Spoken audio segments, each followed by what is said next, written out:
Kinakausap pa kita, bakit mo ako tinatalikuran, ha?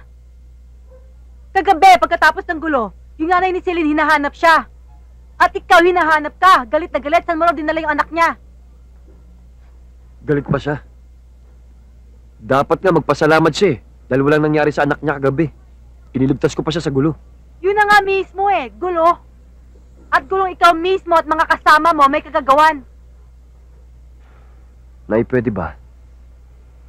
Magpapahinga lang ako. Pagod pa ako eh. Hindi! Kailangan pag-usapan natin to ngayon. Ano bang dapat natin pag-usapan, inay? Kung bakit ba ako ganito? At kung bakit lagi tayo nagkakaganito? At kung bakit lagi ako napapasabak sa gulo? Anak, ang gusto ko lang naman na yung umiwas ka sa gulo. Ang magbago ka. Ang maitama ang buhay mo. Inay, nung maliit pa ako, hanggang sa lumaki ako, ganito na ako. Ganito na tayo. Mababago pa ba ito? Nakalakihan ko na ito, inay.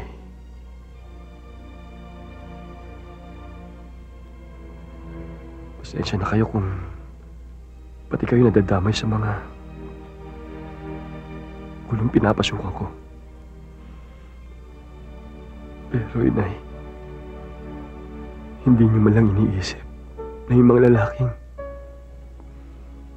lalaking labas-pasok dito sa pamamahay na ito. Nasasaktan ako, inay. Elias, ako pa rin ang ina mo. Kahit anong mangyari, anak pa rin kita. Hindi mo lang alam ang hirap at pasakit na dinanas ko. Mapalaki lamang kita.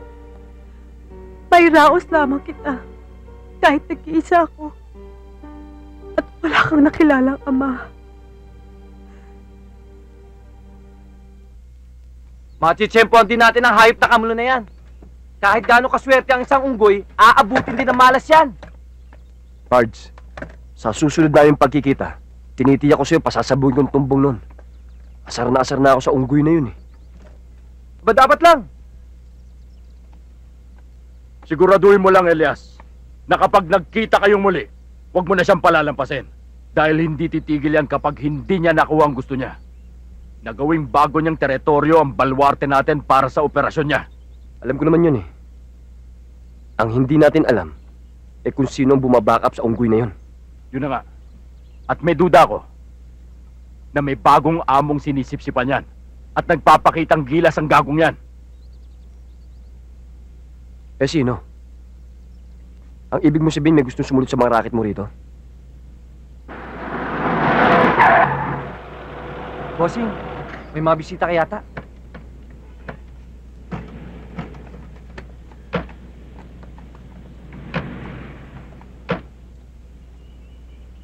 Mr. Lacuerda, nandiyan na yung bigas mo. Sige, baba nyo na. O sige, pasok nyo dito yung bigas. Elias, mukhang magkakapera tayo. Ayan, dumarating,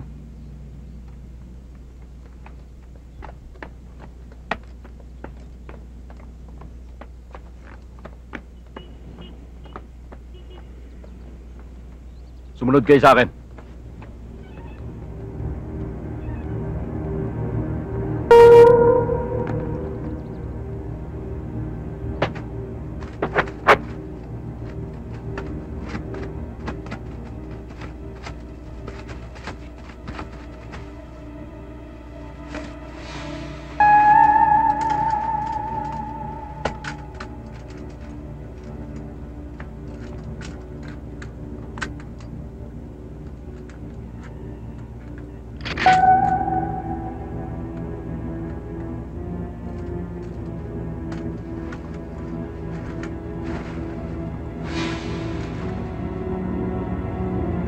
Mr. Lacuerda, pinasasabi ng boss ko na sample pa lang yung mga yan.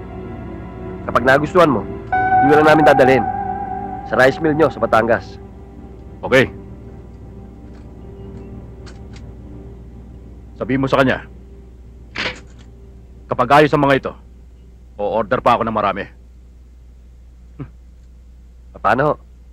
Tutuloy na kami. Sige.